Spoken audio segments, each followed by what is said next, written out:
Nama lo beneran Asia? Beneran? Nama lo beneran Raja? Beneran?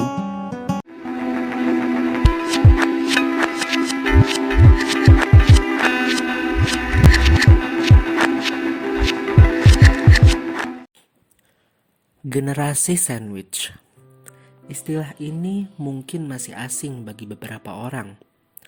Apakah ia generasi penyuka makanan roti dengan daging dan sayur di dalamnya? Oh, tentu bukan. Generasi sandwich adalah sebuah istilah yang diberikan untuk beberapa orang tertentu yang umumnya berusia matang atau produktif yang memiliki peran ganda. Ganda yang dimaksud di sini adalah mereka yang bertanggung jawab terhadap dirinya sendiri atau keturunannya dan orang tua serta mertua yang mungkin tinggal bersama. Hal ini dinilai masih banyak terjadi di kalangan masyarakat Indonesia, khususnya dalam hal finansial. Pastinya yang berada di posisi ini merasa dirugikan. Mungkin hal ini tak bisa dihindarkan seutuhnya, karena pastinya orang tua dan lingkungan sekitar adalah tanggungan yang harus diperhatikan. Ketika finansial sudah diambang batas, apalagi keadaan pandemi membatasi ruang gerak kita sebagai manusia yang bebas. Hanya cinta yang coba untuk mengukuhkan banyak pikiran negatif itu untuk menjadi perantara berkonsolidasi antar sesama. Seperti dalam film Cinta Pertama, Kedua, dan Ketiga. Film panjang terbaru karya Gina Esnur ini mengangkat cerita generasi sandwich yang tertekan karena pandemi. Mereka berfokus pada Asia dan Raja yang punya kesamaan tanggung jawab dalam mengurus kedua orang tua tunggal mereka masing-masing. Tak diduga, orang tua mereka bertemu dan saling menyukai satu sama lain. Pada saat Raja meyakinkan Asia kalau kedua orang tua mereka cocok bersama, Raja dan Asia perlahan justru jatuh cinta. Asia dan Raja terlihat menjadi produk generasi sandwich ketika ayah dan ibu mereka terpuruk dengan keuangannya. Mereka harus menanggung lebih beban dalam keluarga mereka masing-masing. Mari kita ulik bagaimana karakteristik generasi sandwich ini dihadirkan dalam 4 tokoh utama kita dan bagaimana cinta bisa berpengaruh baik untuk merekatkan masalah yang terpecah belah ini. Kamu ini udah punya tanggungan belum ya? Single, Pak. Dari sosok Raja. Raja adalah remaja berumur tanggung dan produktif yang siap bekerja. Melamar sana-sini demi mendapat pekerjaan dengan tujuan juga ingin hidup mandiri terlepas dari keluarga yang menurutnya beban. Namun apa daya, adanya pandemi membuat Raja harus terkurung di rumah dan di rumah lagi. Apalagi ia mempunyai seorang ayah dan neneknya yang pikun. Raja tak sempat merasakan kasih sayang ibu. Untuk itu, dua kakak tertuanya, Ratu dan Suri, betul-betul dijadikan figur orang sukses menurut Raja. Lo tuh mau keluar dari rumah segera. Mandiri lah kayak kalian, gak ngerepotin siapa-siapa. Mereka yang hidup mandiri dengan keluarganya masing-masing, lepas dari orang tua. Berikut yang diartikan Raja sebagai manusia dewasa yang bisa mengatur kehidupannya sendiri. Ayahnya, Dewa, malah ingin terus berperan sebagai kepala keluarga yang tidak perlu diperhatikan karena merasa paling kuat, tangguh, dan berharga. Padahal tubuhnya yang rentah tak lama lagi bisa menopang segala pekerjaannya. Tanggung jawab pun secara tak sengaja dilampiaskan kepada Raja. Kebingungan hadir sebagai generasi sandwich bagi Raja. Apakah dirinya harus mengejar cita-cita atau harus mengurusi orang tuanya di rumah? Asia ini udah gede loh. Sekarang saatnya ibu yang mikirin diri sendiri. Lain lagi dengan Asia, perempuan mandiri yang berjuang bersama ibunya bekerja di tengah pandemi. Lulusan akuntansi ini banting setir kepada profesinya yang kini mengajar tari modern. Ia mengikuti jejak ibunya yang juga pengajar tari klasik yang berfungsi untuk membantu gerak orang tua. Dahulunya, ibu Asia, yaitu Linda, yang mengalami kekerasan dalam rumah tangga, mengurus dan membawa kabur Asia sendirian. Dari situasi itu, Linda berjuang keras menghidupi anaknya sampai ia berprofesi sebagai penari latar. Kesuksesan sempat tercicipi sampai ruang geraknya kini terbatas karena pandemi dan kanker payudara yang ia derita. Asia yang sudah dewasa bukan menjadikan hal ini beban. Justru ia jadikan momen ini sebagai balas budi seorang ibu yang sudah merawatnya sejak kecil. Untuk itu, Asia kini balik merawat ibunya yang semakin renta karena kanker yang diderita. Berbanding terbalik 180 derajat dengan raja yang perlu arahan kembali tentang tanggung jawab. Mbak Linda, boleh nggak kalau Mbak Linda yang memimpin saya sekarang? Dengan senang hati. Hingga peristiwa yang tak diduga mempertemukan 4 orang ini. Mereka saling menautkan hati hingga tumbuh rasa cinta. Di sini, cinta berperan menjadi peredam banyak konflik manusia. Dengan adanya dewa, Linda kembali merasakan cinta yang lebih aman dan saling menyayangi. Ia bisa merasakan bagaimana keluarga yang utuh setelah hanya menghabiskan ribuan purnama bersama anaknya saja. Apalagi kondisi keluarga dewa yang lebih mapan cukup membuat suasana Linda dan Asia terbantu secara finansial. Dengan adanya Linda, dewa bisa terbantu untuk menemani hari-hari tuanya.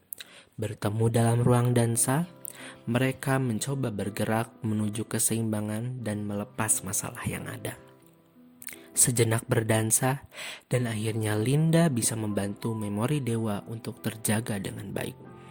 Walau pada akhirnya Alzheimer menggerogoti memori dewa, Linda hanya menjadi satu-satunya teman di samping dewa yang selalu mendampingi susah senangnya kehidupan di ujung garis finish.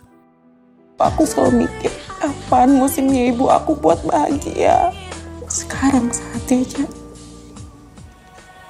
Berpindah kepada peran yang lebih muda, Raja dan Asia pun tidak sengaja bersatu dalam cinta ketika orang tua mereka juga sedang jatuh cinta. Bagi Asia, kehadiran Raja menemaninya mengarungi dunia baru yang belum pernah dicicipi sebelumnya. Belajar mengemudi mobil, menonton bersama di drive-in cinema, atau menggeluti tari bersama pasangan adalah hal yang baru bagi Asia.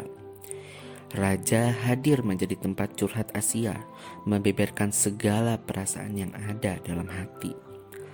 Bagi Raja, Asia adalah love interest yang melepas dirinya dari jeratan orang tuanya di rumah.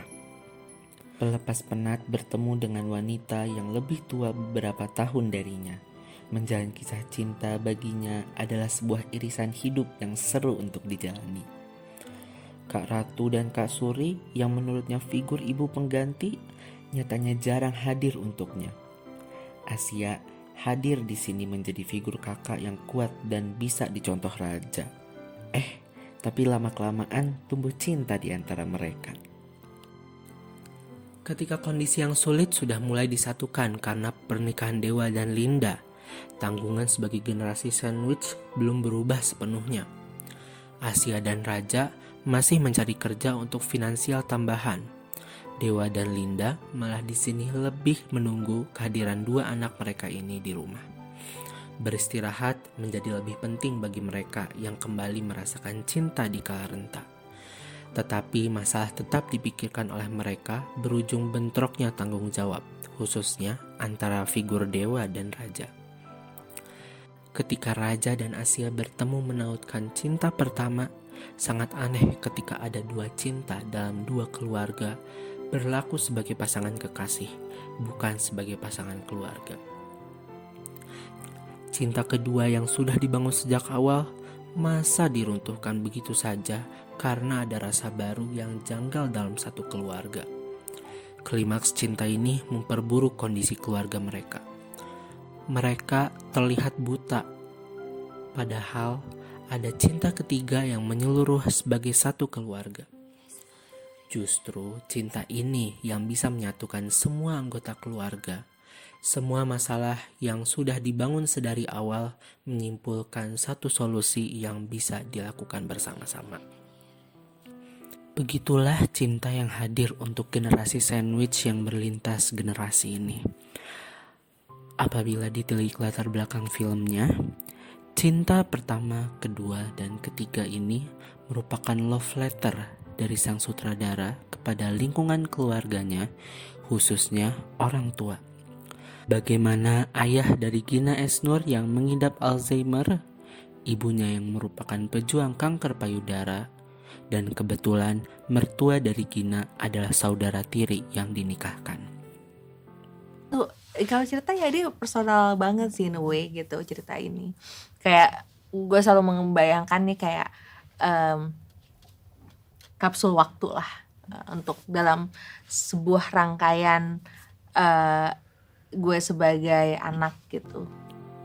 Ia ingin memasukkan cinta sebanyak-banyaknya seperti yang ada dalam judul, menawarkan cinta dalam berbagai medium, berbagai rasa, dan berbagai narasi. Ia tak mau romantisasi lebih akan generasi sandwich yang terlibat akan cinta ini.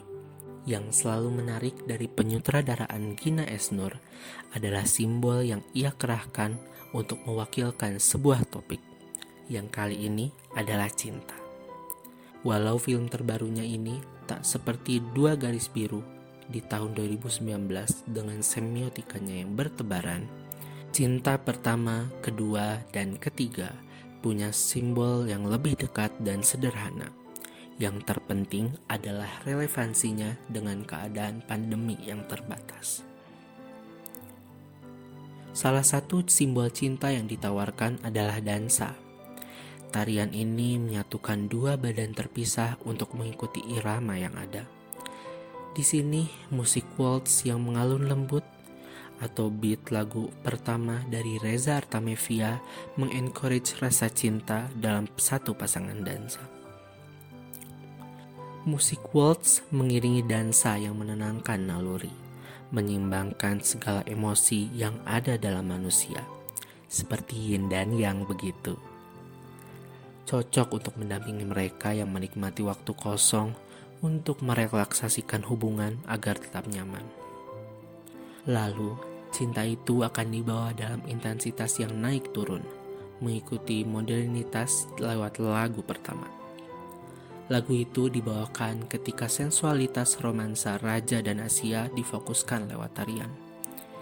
Ia erotis, tapi manis. Membawa semangat muda dalam bercinta, apinya tak pernah padam untuk terus menumbuhkan benih-benih cinta. Dansa menjadi bukti seni bahwa ia bisa berbicara tentang cinta.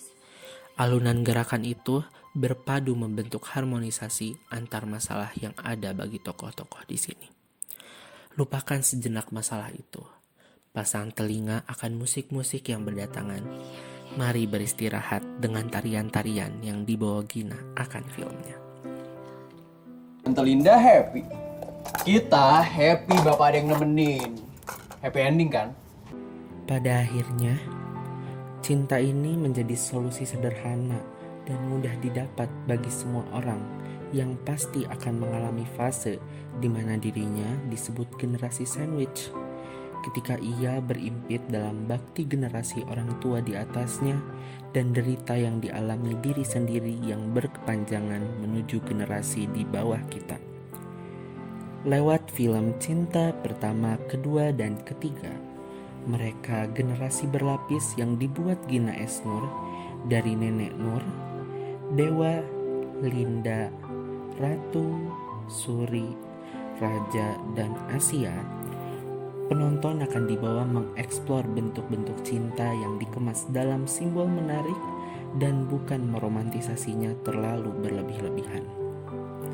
Dikontrol mempertemukan cinta pertama yang memikat, cinta kedua yang bijak, dan cinta ketiga yang menyeluruh.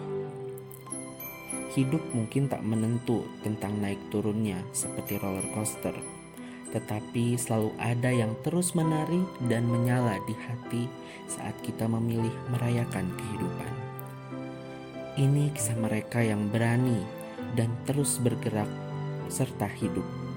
Siapkan mental dan raga untuk ikut menari pelan-pelan dalam 112 menit yang panjang. Kukuhkan niat menontonmu dengan serius untuk mendalami simbol-simbol yang ditawarkan Gina Esnur. Kini film Cinta Pertama, Kedua, dan Ketiga sedang tayang di Netflix.